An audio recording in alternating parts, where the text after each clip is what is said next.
रायगडचे खासदार सुनील तटकरे यांची लोकसभेची वाट बितट होताना दिसते।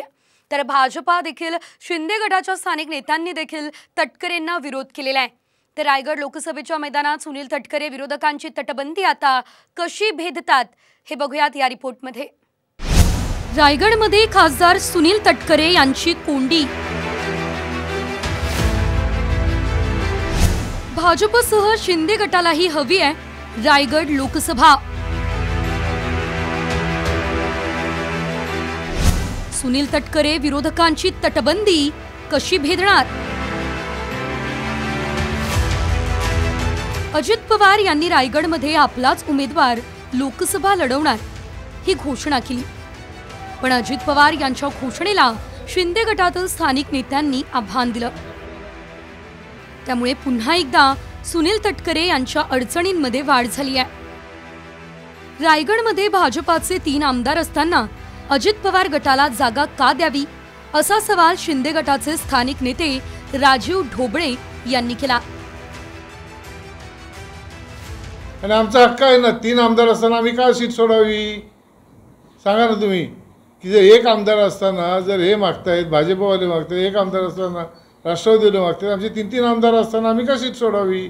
आम्ही 100% हक्क आमचा सांगणार आहोत आणि उद्या आम्ही मुख्यमंत्री शिंदे साहेबांना आम्ही भेटून आमची मागणी करणार आहोत या ठिकाणी। आणि माझ्यासारखा उमेदवार आहे, मी 4 वेळा जिल्हा परिषदेला वेगवेगळ्या मतदारसंघात निवडून आलेलो आहे आणि मी स्वतः विधान परिषद लढवलेली आहे।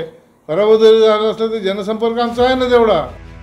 राजीव ढोबळे यांच्या दाव्यानंतर महायुतीमध्ये बेबनाव असल्याची चर्चा सुरू झाली। यावर 3ही पक्षांचे वरिष्ठ नेते अंतिम निर्णय घेतील असं स्पष्टीकरण उदय सामंत आणि शंभराज देसाई यांनी दिलं। शिवसेनेची भूमिका ही महायुतीनं निवडणूक लढवणं हीच आहे। राजू साबळेंचं हे वैयक्तिक मत असू शकतं, हे शिवसेनेचं मत नाही। त्याच्यामुळे महायुतीचे नेते बसूनच या ठिकाणची जागा ही जाहीर करणार आहेत। हे जोपर्यंत जागा निश्चित होत नाही तोपर्यंत सगळ्याच पक्षांमध्ये चालतं।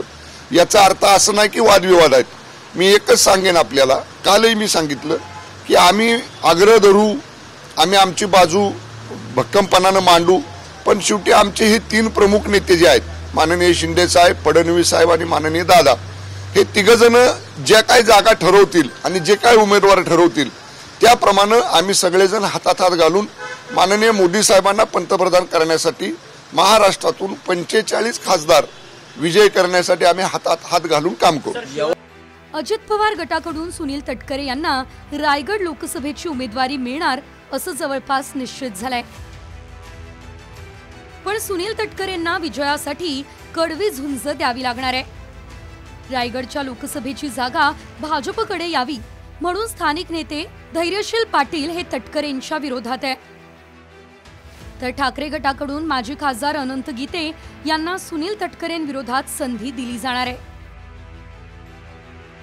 शरद पवार यांनी देखील सुनील तटकरे यांचा पराभव करण्यासाठी पुरेपूर मदत करण्याचं आश्वासन ठाकरेंना दिलंय। तर काही दिवसांपूर्वीच सुनील तटकरे यांचे ज्येष्ठ बंधू अनिल तटकरे पवार गटात सहभागी झालेत। एका मागोमाग एक सुनील तटकरे यांच्या अडचणी वाढताय। ठाकरे पवार मैदानात असताना महायुतीचे स्थानिक नेते देखील तटकरे यांच्या विरोधात उभे ठाकलेत। त्यामुळे आता सुनील तटकरे यांच्या विजयासाठी अजित पवार नेमका काय तोडगा काढणार हे पाहणं महत्त्वाचं ठरेल।